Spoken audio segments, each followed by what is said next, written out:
evening. My name is Megan Castillo. I'm Town Hall's program manager. On behalf of the rest of the staff at Town Hall Seattle and our friends at Third Place Books, it's my pleasure to welcome you to tonight's virtual presentation with Christopher W. Leahy. As we get underway, I would like to acknowledge our institution stands on the unceded traditional territory of the Coast Salish people, particularly the Duwamish. We thank them for our continued use of the natural resources of their ancestral homeland.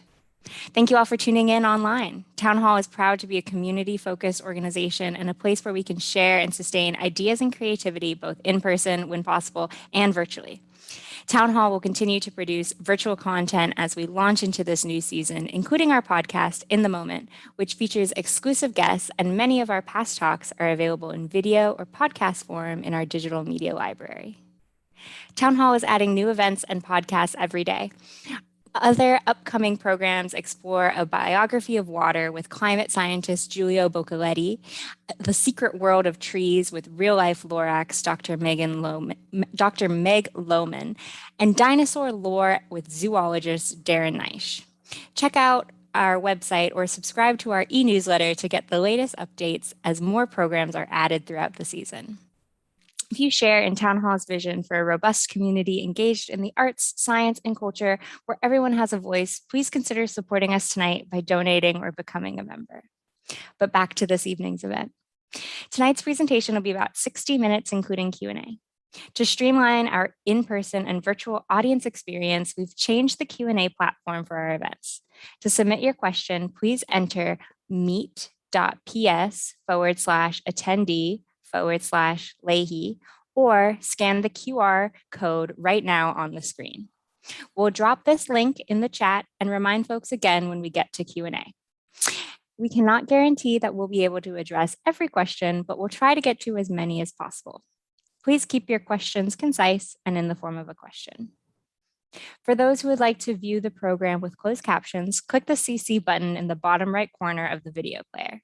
The program will be available for rewatching immediately following the event.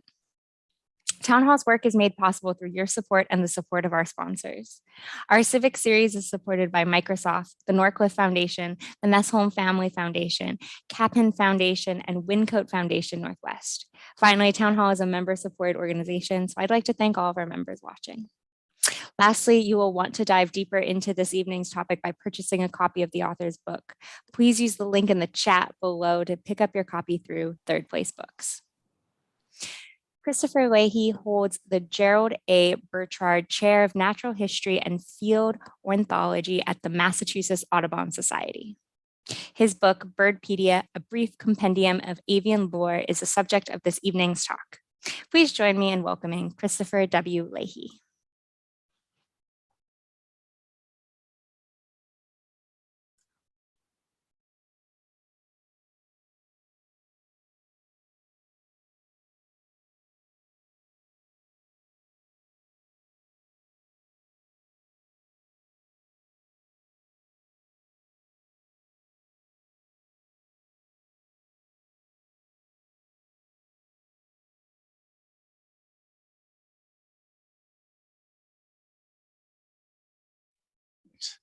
Hello, good evening. Chris Leahy, don't have to do the Christopher W. Leahy thing, and I'm here to talk about my new book, Birdpedia. Bright yellow cover, everybody seems to like. And just to give you a little, Macon gave you a little bit of background about me. And I've actually just retired from about 45 years working in conservation for the Massachusetts Audubon Society. A lot of bird work there, including a lot of international conservation work, but also just spending time with bird watchers. I've written a number of books on birds and other subjects as well. I'm interested in all aspects of natural history, so I've written some books on insects and things like that. This current project, well, let me give you a bit of history. Some years ago, 2004, I published, also with Princeton University Press, a book that I think would satisfy the definition of a tome, a 1,000-word encyclopedic format book called The Birdwatcher's Companion to North American Birds. And my goal in that was, as you might think by the fact that it's encyclopedic and that it was 1,000 pages, was to be fairly comprehensive. That is to say, to tell you pretty much everything you'd like to know about birds, and possibly a good deal more, within the covers of that book. However, my secondary and just as important goal was that this information be conveyed in a readable style that could be read for pleasure, even for fun. I'm glad to say that a lot of people who did read the book, and the reviewers seem to think that I more or less achieved that goal. So this book sort of comes from that tradition in one sense, except kind of even more so.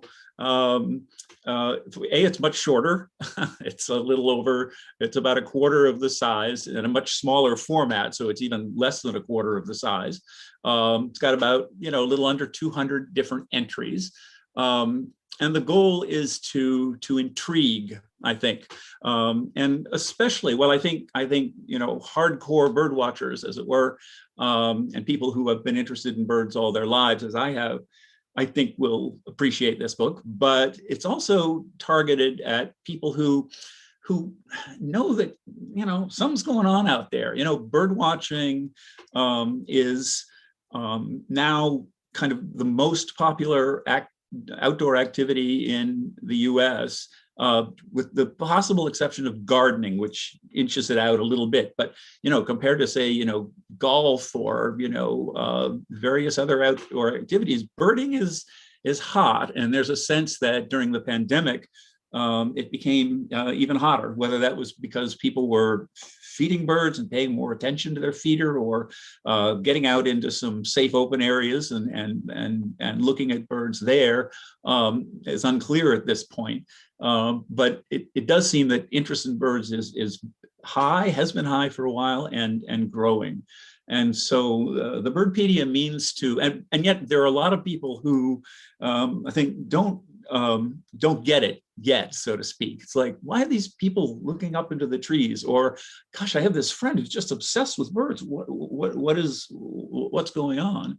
And so this book is a kind of I don't know, you might call it a teaser, a way of introducing people to birds in a fun way, an interesting way. And I don't want to give the sense that I'm trivializing anything. The information in this book is solid, science-based or whatever, but it's kind of keyed to make people, to pique people's interest, and to, it's a very easy book to kind of skip around in. Let me read it a little bit, because I think, more than kind of describing what's in it, I think, as I indicated, part of the fun of this book for me, et cetera, is kind of the way it's described, the nature of the prose, kind of. And so let me read a little bit to give you a little sense of that. I also, before going any farther, I want to also acknowledge that this book is illustrated with wonderful black and white drawings by a wonderful young artist named Abby McBride. And she had we had a very good relationship in terms of sort of getting what both of us were up to.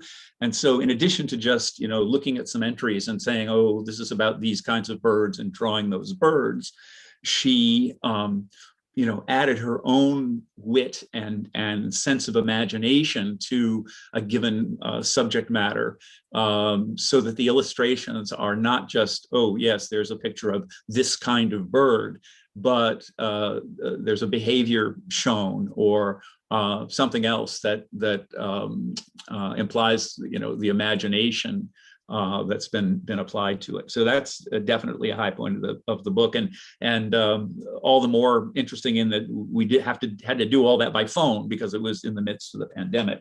But let me give you a little bit of a sense of the book.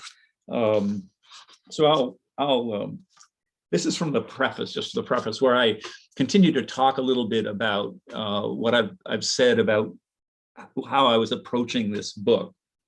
So I'm saying there are birds everywhere, swimming below the ice in Antarctica, nesting by the millions on Arctic tundra, dancing in the trees in the rainforests of Papua New Guinea, gathering at oases in the Gobi Desert, soaring over the highest peaks of the Andes and migrating above Mount Everest, chasing fish more than 1,750 feet down in the ocean depths, sharing a meal with the pride of lions, nesting on skyscrapers in New York City, and their distribution is by no means limited to geography.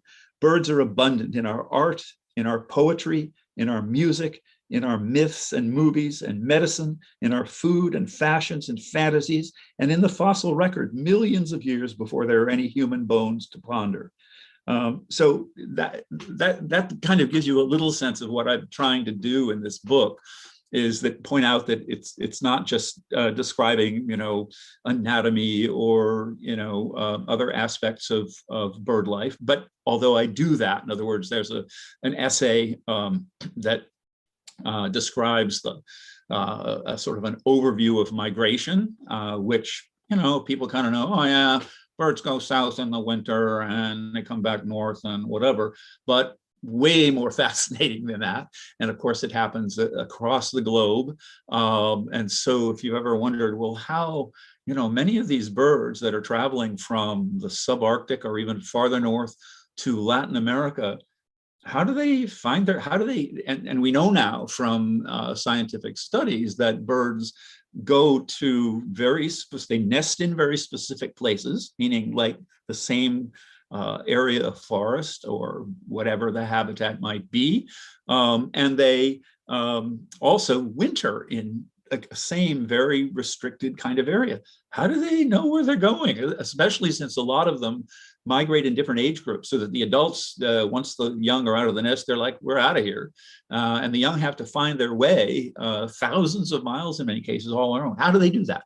I try to explain some of that, and some of the ways, for example, would you believe celestial navigation are, stretch credulity, and yet they've all been, scientifically tested.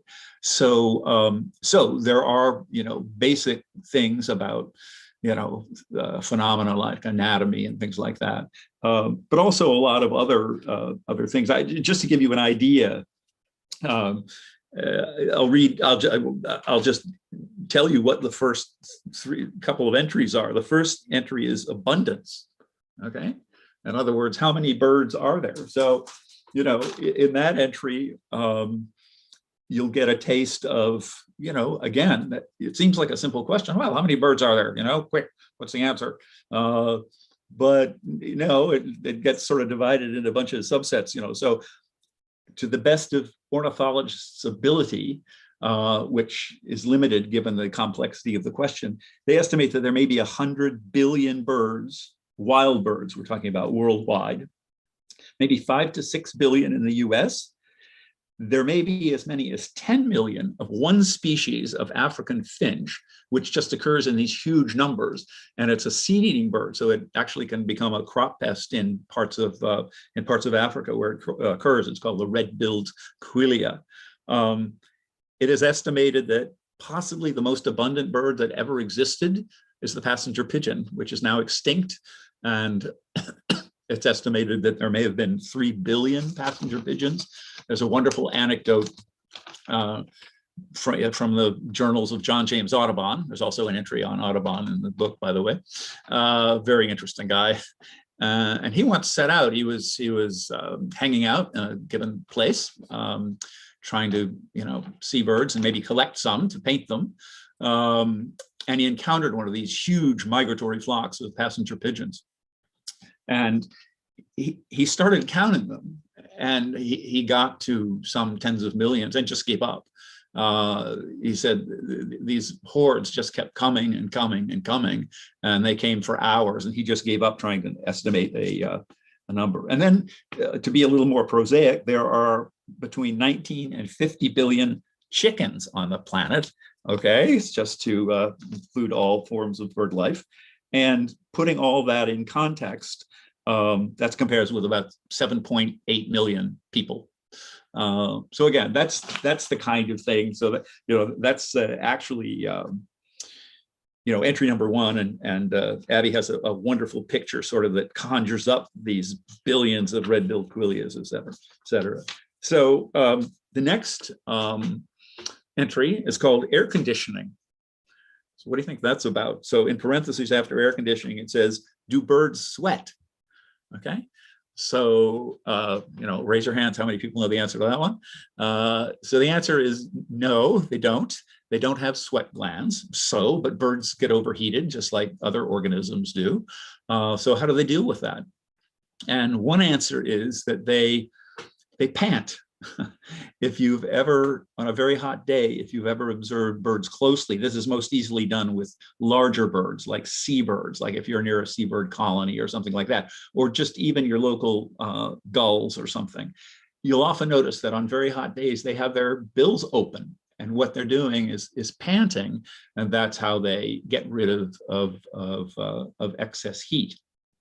They can also adjust their plumage so that the bird's plumage is a wonderful sort of insulation system. So they can cool themselves when it's too hot by adjusting their plumage and sort of closing it down to keep the heat out, kind of thing. And doing the opposite, when it's cold.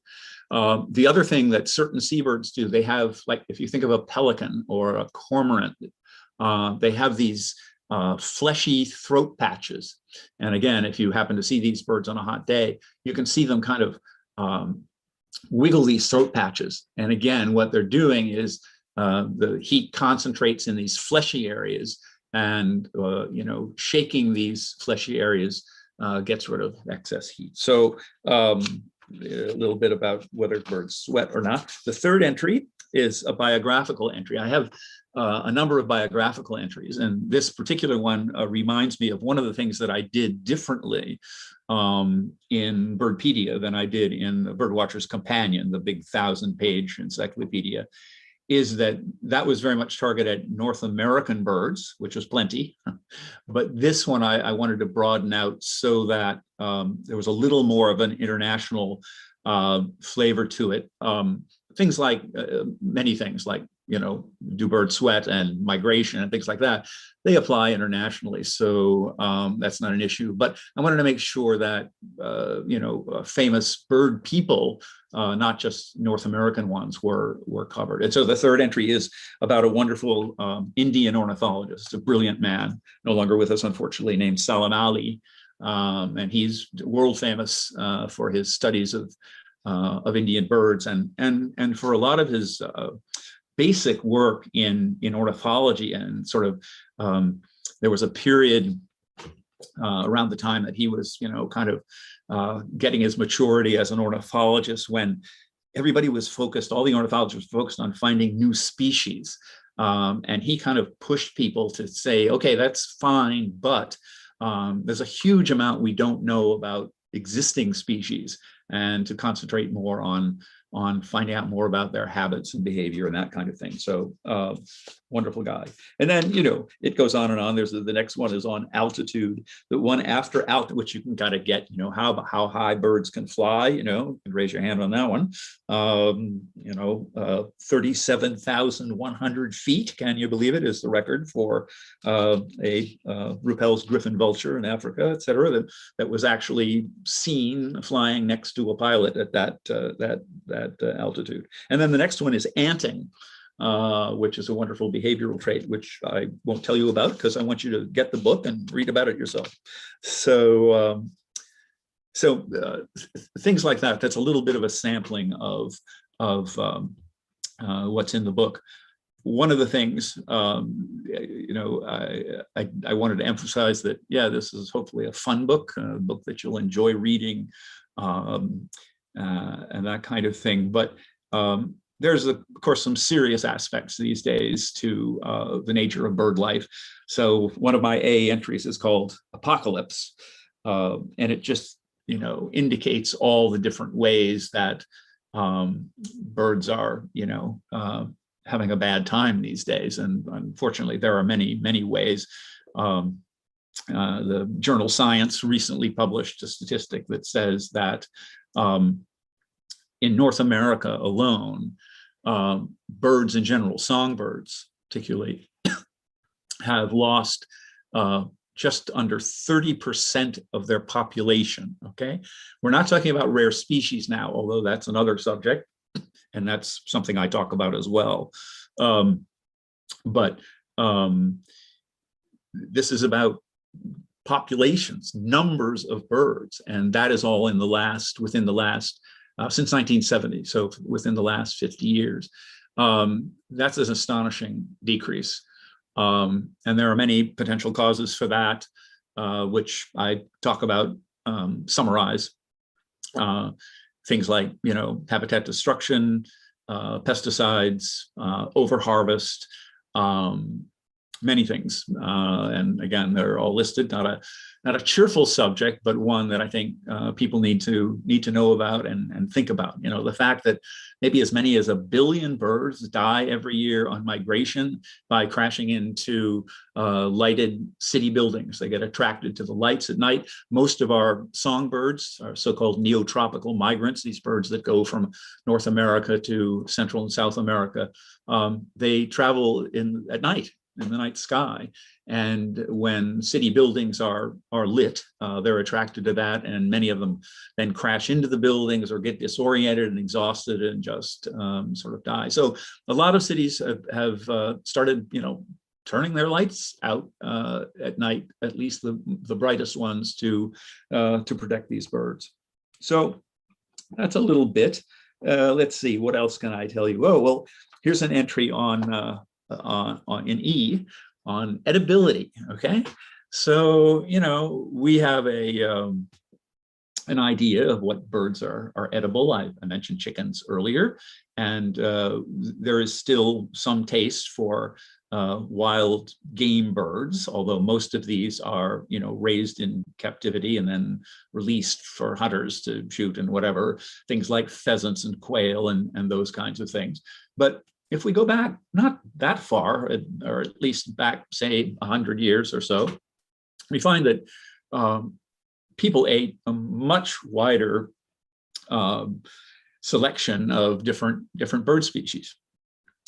Songbirds were frequently eaten. I hear tell that in some parts of the country, a nice robin stew is still prepared, totally illegal now, of course.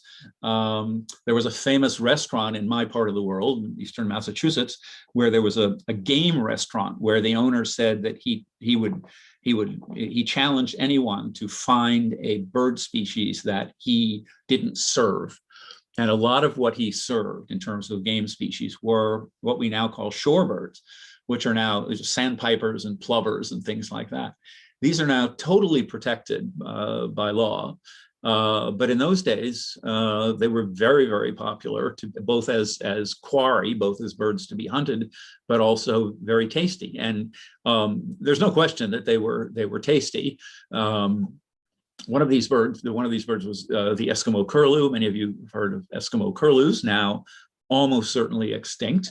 And they, after the passenger pigeon, of course, was also decimated for the market. They were shot by the tens of thousands, by the millions ultimately, and salted down and sent to markets all over the country. And when there were no longer enough passenger pigeons to make it market, valuable, they turned to what they called the prairie pigeon, which was this big long-billed shorebird called Eskimo Curlew. And they, of course, were also decimated very quickly. This gentleman who had the game restaurant also had things like, hummingbirds, prepared in various ways and things like that. So our idea of what's edible among birds, fortunately, this has become one of the categories where we're not decimating bird life so much these days. In that same chapter, I quote from a fellow writing, a man named R.W. Hatch in a 1924 issue of Field and Stream, about among the birds that are deemed not very edible are, for example, sea ducks. Okay, and one of the common species of sea ducks are a group of 3 species of so-called scoters. And the scoters are familiarly by the people that hunt them, and they're still hunted. There still is a season on sea ducks, and the local hunters call them coots. Okay, they're all of them are black. So he gives a description of the best way to cook a coot. He says the easiest way is to place the coot in a pot to boil with a good flat iron or anvil. Let it boil long and merrily, and when you can stick a fork in the flat iron or the anvil, as the case may be, then the coot will be ready to eat. If that takes too much patience, take the goodly coot and nail it firmly to a hardwood board. Put the board in the sun for about a week. At the end of that time, carefully remove the coot from the board, throw away the coot, and cook the board. Okay, and I comment that other New England coot fanciers allow that it is preferable to roast the coot with a brick in the cavity, and then when the latter becomes soft, that is, say the brick is ready to eat. So that's another example of the kind of thing that's in there. I also talk about bird's nest soup and where that comes from. They're basically the nests of Asian swiftlets. And these swiftlets construct their nests out of spittle. So when you're eating bird's nest soup, hopefully with a lot of garnish and spices and things, you're actually eating swift spit. And this is characteristic of spits, of swifts, which use our local chimney swifts and other swifts in North America. Also make these sort of cup-like nests, which they attach to the side of cave walls or the inside of chimneys. Chimney swift, that's where it gets its name. And they cement the sticks together and cement them to the wall with their spittle. So stuff like that. Many other things of that kind. Again, I talk about song and various other things. One of the entries is on, I mentioned earlier that in addition to sort of, birds per se, or the geography of birds, or the anatomy of birds, or things like that, I also include, their place in music and literature and that kind of thing. And I have a whole entry on birds in Shakespeare. And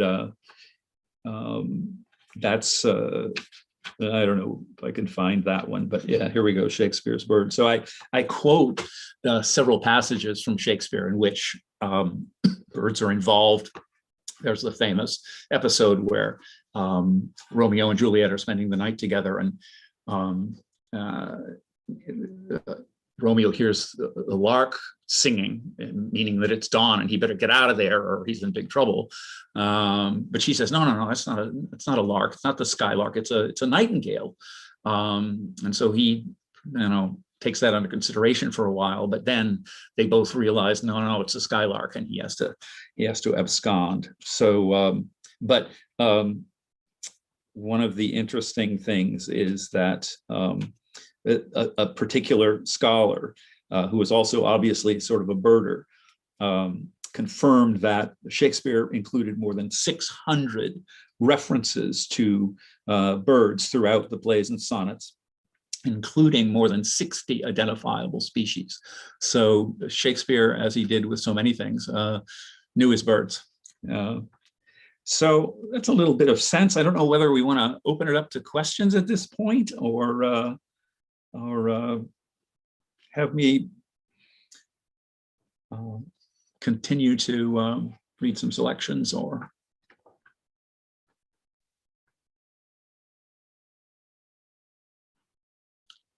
What do we think?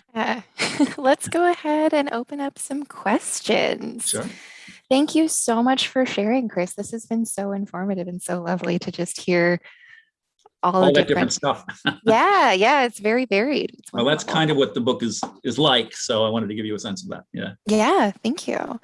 Just a reminder for folks, if you want to submit your questions, you can either do so in the comment section of the YouTube video or go to meet.ps/Leahy.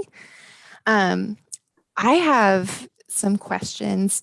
So you mentioned your books on insects. Can you tell me a little bit more about what those are about? Sure. Yeah. Well, I've been interested in the natural world since I was a kid, meaning like when I was 5 or 6. And my earliest memories and my earliest focus, and I think that's probably true of a lot of kids who end up being sort of natural history oriented, was on insects because, birds are a little hard to focus on until you figure out optical equipment and all those things. So I remember an incident when I was certainly no more than 6, when my dad and I were out one evening, and I spotted one of these big silk moths, one of these big saturnid moths in a lighted, I think it was a drugstore that we were going to. And it was like, whoa, what is that? And so my father was very sympathetic to all that. He was not a naturalist or a bird watcher, but he kind of knew stuff. And so we actually got this moth, which was still alive, and got some books and figured out what it was. And so I've always been interested in insects and plants and all, as in addition to birds. So one of my functions at the Mass Audubon Society was I wrote a monthly column on natural history. And so I had many things where I talked about insects of various kinds. I'm something of an authority, so I'm told, on dragonflies as well as butterflies and moths. And I know my beetles and that kind of thing. Just today at the house, we had an amazing, we went out and my wife called me over and said, "What is this?" And it's one of these giant ichneumon wasps with this huge ovipositor. I mean, the ovipositor itself is like 3 inches, which doesn't sound like too much, but on a insect that's only 1.5 inches, it's pretty big. And what this thing does is it preys on the larvae of another big wasp called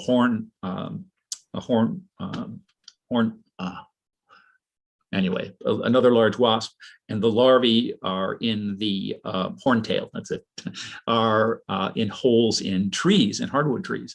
And this ovipositor is all about the wasp somehow figures out that there's this larvae in there, and then it bends this huge ovipositor around and puts it, and can actually drill into the wood using a chemical that kind of softens the wood tissue and lays its egg in the larvae of this wasp. So that's the kind of thing that got me interested. So I guess my best known published work on insects is something called The First Guide to Insects, and it's a part of a whole series in the Peterson Field Guide. In addition to their regular Field Guide series, they have a First Guide series, and so I did that for them some years ago, and it's been a sort of a steady seller. And one of the things that pleases me most about it, it's kind of like the Birdpedia in the sense that it's not this whole field guide which attempts to tell you everything. It kind of summarizes kind of a lot of the most interesting stuff, and covers a wide spectrum of different insects. And I'm always especially pleased that they say that the publisher's always said, and my editor, that it's especially popular with kids. Because again, it's handy. It's not too comprehensive or boring or whatever. So that's kind of my main. I've also done a few things, some papers and things on dragonflies or butterflies, especially around Massachusetts and New England. Are any of your works kind of specifically aimed at kids at all, or is it just kind of a general audience that kids happen to engage with? Yeah. No, I don't. I'm trying to think. I don't think I've ever written anything specifically for kids, but a lot of the stuff, Mass Audubon produced a series of guides, which I kind of started, and they're like, 4-fold laminated guides that show, for example, I did one on dragonflies, and on one side, there's sort of a panorama with maybe 50 of the most common species of dragonflies in New England, of which there are about 170. And then on the other side, there's vignettes on the natural history, all that. And those are very popular with kids because, again, they're simple, but they're by no means restricted to children. The other thing I can say about that is that one of the things that Mass Audubon does very well, that I was very much involved in, is we have nature centers across the state. We have 40,000 acres of wildlife sanctuaries and about 25 nature centers, staff nature centers, and sort of they deliver educational programs, hundreds of them, to thousands of adults and children, but lots of children. And a lot of the programs are geared to children, and I've done a bunch of those. So that's probably my main direct connection with kids. Gotcha. That's wonderful. Yeah. All right, so we've got a question. What is the most interesting fact you found as you wrote the book? Oh my goodness. Oh my goodness. I guess that's a really tough one, because I learned so much, especially when I'm thinking about this, 1,000-page encyclopedia. I didn't make that stuff up. I'd had to do a lot of research, and of course, there's been a huge amount of writing on ornithology, bird lore, and just the fascinating people that were part of the history. I mean, I've just been reviewing for my publisher another work by a wonderful artist, and he has this wonderful idea of traveling in the footsteps of Audubon, and sort of seeing what he sees now that Audubon saw then, and that kind of stuff. And he quotes a lot from Audubon's journals. And Audubon's journals, if you've never dipped into them, are amazing, because, well, he's a very vivid writer, but here's this Frenchman, who quite well-educated Frenchman, who comes to this country, and his dad and he wanted to start a business, but since he was a kid, has been interested in birds. So he conceives of this idea of painting all the birds of North America, and then travels all over the country doing this. And he has these amazing adventures. I mean, he walks hundreds of miles across the country and gets robbed and meets all kinds of interesting people, and then writes about it very, very vividly, as well as writing about the birds very vividly. So, sort of that kind of thing. But I think I wrote something at some point about, did I say that? Yes, because this question comes up. I said, so what have I learned?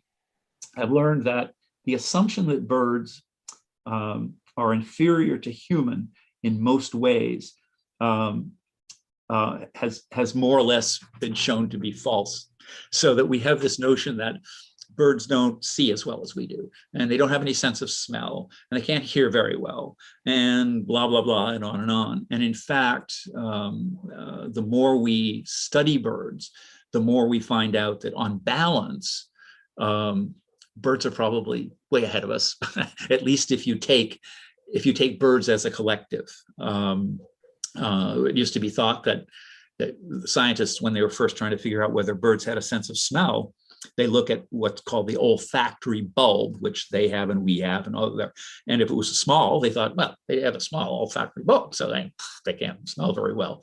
But it turns out that that organ varies among many different species, but also that birds have different modes of smelling, and that they actually can smell much more acutely in many ways than people can. For example, certain seabirds can smell a food source miles away, and we're talking about like what krill is giving off, some miles away. These seabirds can sense that in the air and hone in on it to feed. So in many ways, it's more acute. One of the most recent discoveries in that realm had to do with taste. Do birds have a sense of taste? Again, the thought was, no sense of taste, because people were like counting taste buds and things like that. But as with other senses, they find that birds use other organs in their mouth to taste things, and that indeed they do have a fairly sensitive sense of taste. So again, I think that's the only answer I can give. There's no way I could pick out the most interesting thing. There are a lot of things that are funny and are amusing, and I like that a lot. Yeah, that's definitely a lot of facts. I mean, there's so much to learn from this book that you have. That's what's so exciting about it. yeah, yeah, Yeah.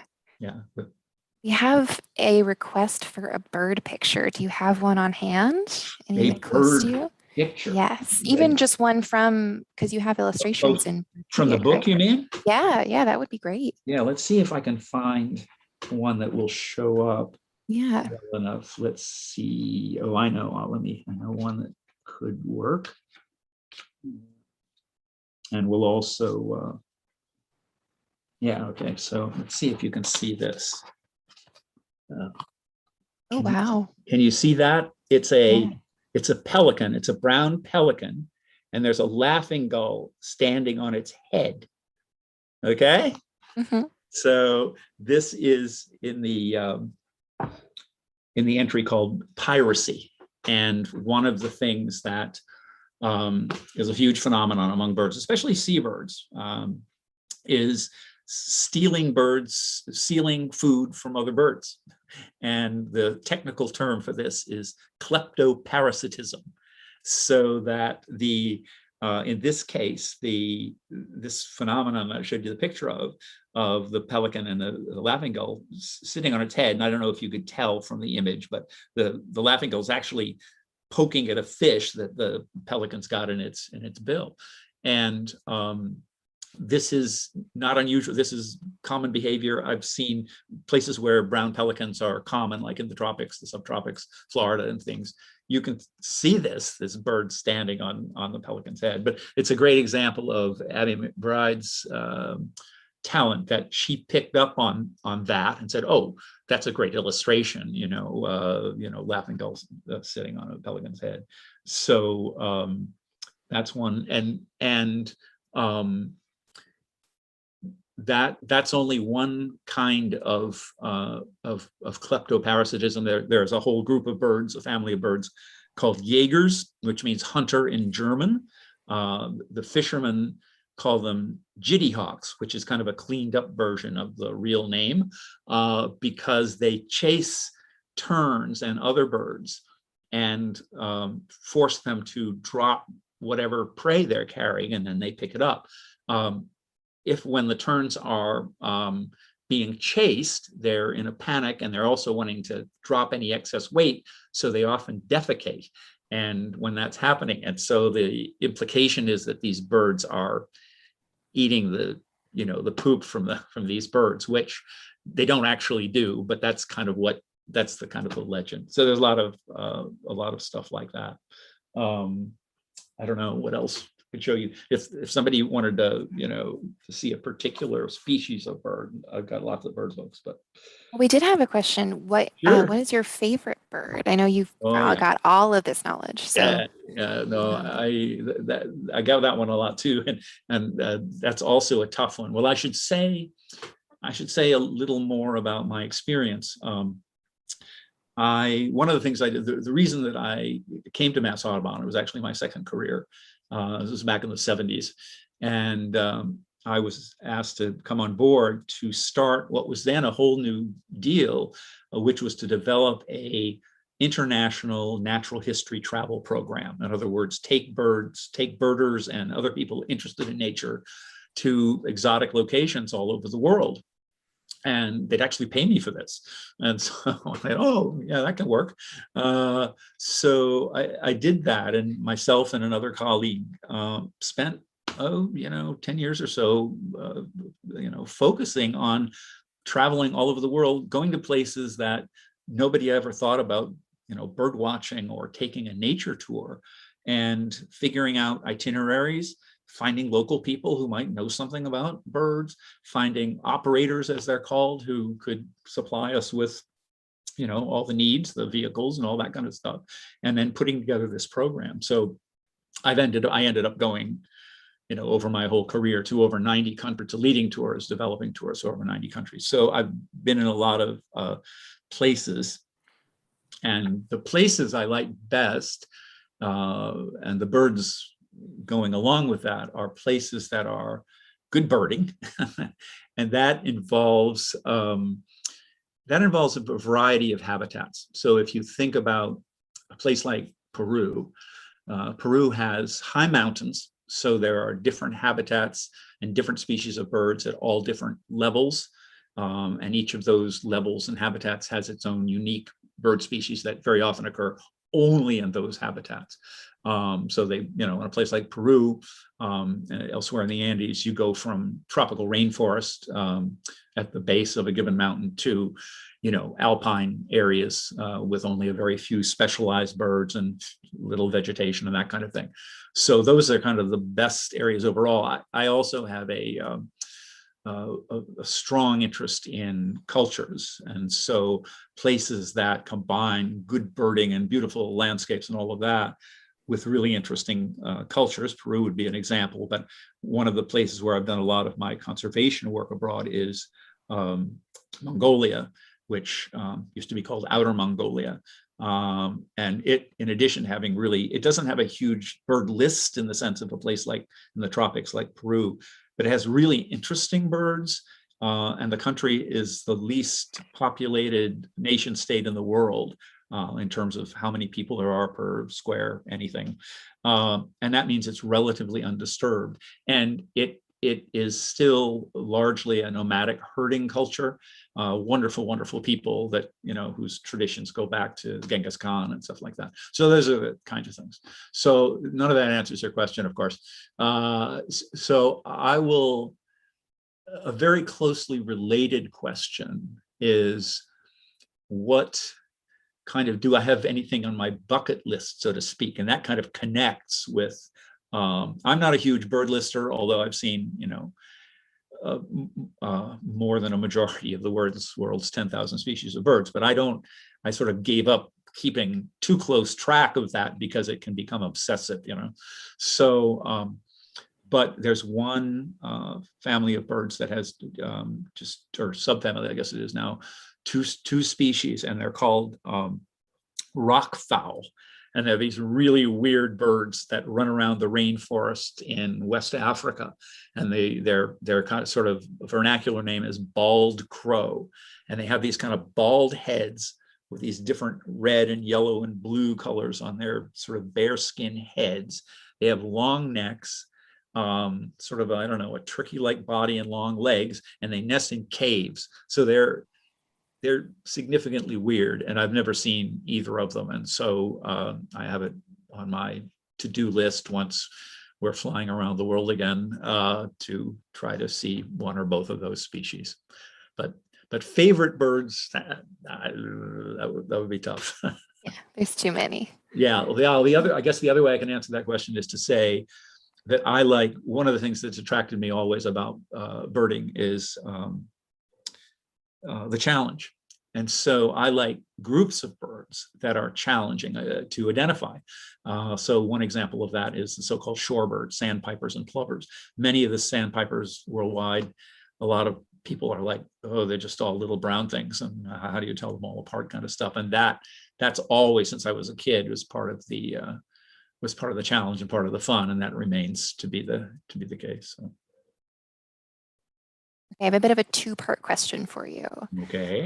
So the first, you mentioned a little bit about Mongolia and Peru, but do you have a favorite region of the world to go birding? Go for it. Yeah. Well, I addressed that a little bit in the sense that those certain criteria where there's really good birding, and describe the reasons what makes really good birding, plus that cultural thing.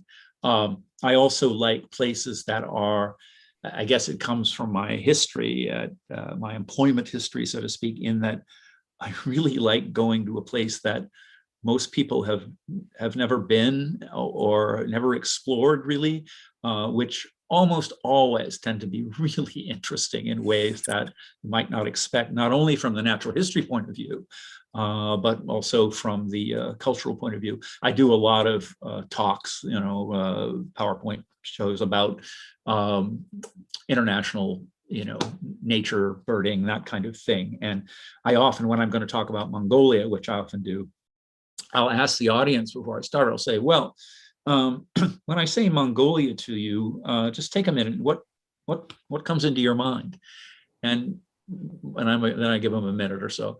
And most people are like, Well, nothing really, nothing very, nothing very strong. Or if it is, it's kind of like, oh, it's kind of a dusty, deserty place or whatever. And so that's a great lead in, because then I show them, slides of what Mongolia is really like and how incredibly beautiful it is and how amazing the people are and some of the cool birds and all of that kind of thing. So those kind of places. Another one of my favorite places is Bhutan, in the Himalayas. And again, that combines all those things I talked about, beautiful culture. So yeah. Cool. Well, my second part of this question is, if I can only go birding in like one region of the world, if this is like my bucket list place, where would you suggest someone would go? Yeah, well, I guess it depends on, there are different ways to think about that. Some people are very, I have an entry in the book on what's called listing. And there are certain birders whose whole focus is on seeing as many species as they can, okay? And that includes their life list, which means all the birds they've ever seen ever. It can be geographically, the world, although many people don't have the ability for a variety of reasons to be global birders. But they keep, lists on, North America, their state, the counties in their state, their yard. People keep lists of birds they see pooping. And I mean, you wouldn't believe it, or, birds they've heard singing from bed, or, whatever. So that one way of focusing is really getting to know your own avifauna and those things that you're sort of really interested in.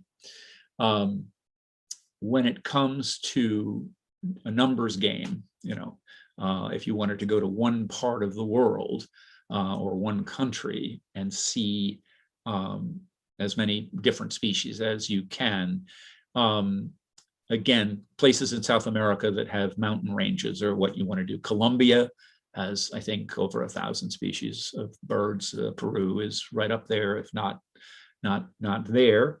And the double advantage of that, in addition to giving you an amazing, I think I led a trip to Colombia not long ago. So we spent, 2.5, maybe 3 weeks there. And just in that time, we saw over 600 species of birds.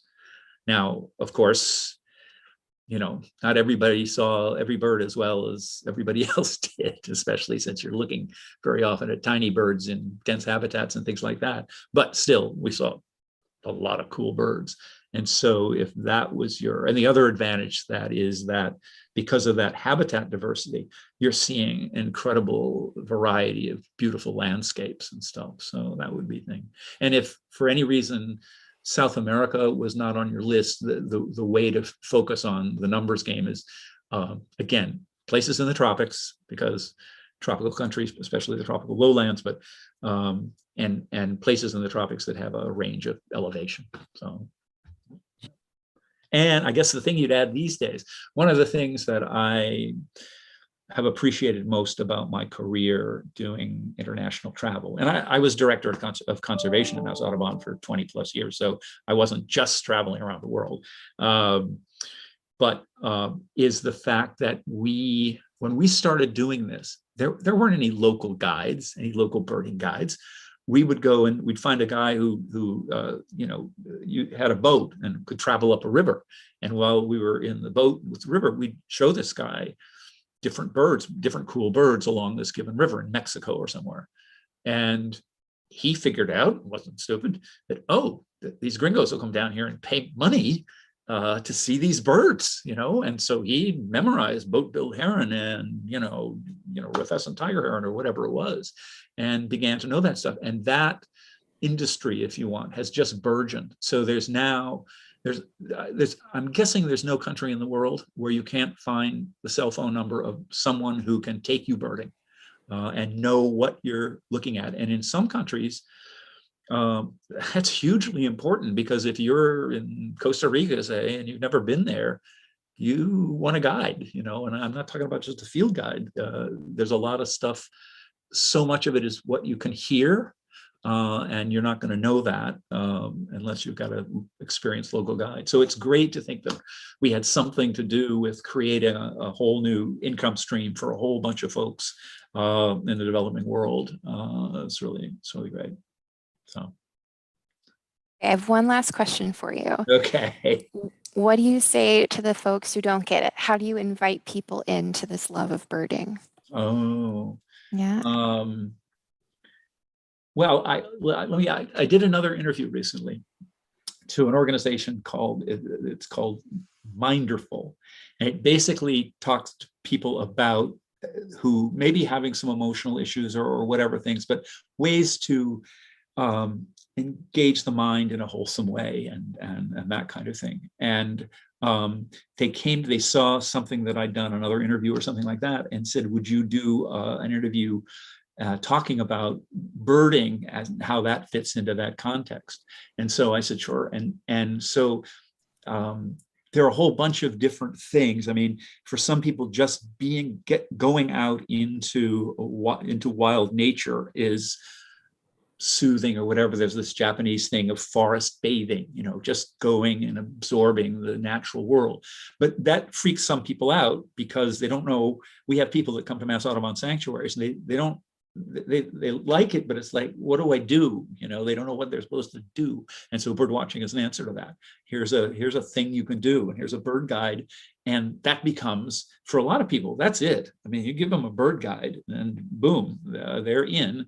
A lot of people do that spontaneously. They're lying in a hammock one day and it's May, and they look up and there's a magnolia warbler, which is a really beautiful little songbird. And they're like, what is that? And how have I missed that? And then the next step is you pick up a field guide and sort of off you go. So, and then there's a social aspect. Lots of birders like to be with other birders. And that's also healthy and good, and of course encourages you. It's like, oh, you know what I saw yesterday? I saw whatever it is, and that's exciting, and people generate their own excitement.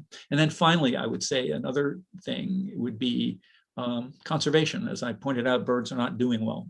And here's a place where you can actually make a difference of various kinds by joining conservation organizations, contributing to various causes and that kind of thing. So that's a variety of things. I mean, if there was somebody said, my brother-in-law or whatever, I think he could be interested in birds. Would you take him birding? I think that's a key. I just take him birding and then babble at him like I'm doing with you. and sell him one of my books. I might even give it to him. So. Good to know. Well, I'll come to you if I've got anybody in mind. All right, definitely. Cool. Yeah. Well, we're coming to the end of our programs. Do you want to say any last words about the book or about yourself or anything? Great stocking stuffer. But no, I think you probably heard enough out of me. But I think it was a great concept. This concept started with a different pedia, a mushroompedia called Fungipedia. And my very clever editor at Princeton said, how would you like to do a Birdpedia? And at first I was like, whatever. But then he told me that this Fungipedia had just flown off the shelves. Like, it was the same deal. People, they wanted to know a bit about mushrooms, but they didn't want to have to read a big field guide or tome or whatever. And so, especially since I'd written this tome, this larger book, it was, it came very naturally, and it was fun to make it more fun and add some of the international pieces and things like that. So it's been great, and a lot of it, a lot of the fun has been talking to folks like you. It's been fun to be on. Yeah. Well, thank you so much, Chris. This was such a great talk. I really, really enjoyed it. Great. Well, thank you so much. Yeah, of course. For all of our audience, if you want to buy the book, be sure to visit our book-selling partner, Third Place Books. You can buy Bookpedia there as well as many other books. If you want to check out any more town hall events, be sure to go to townhallseattle.org. Thank you so much for joining us, and have a good night.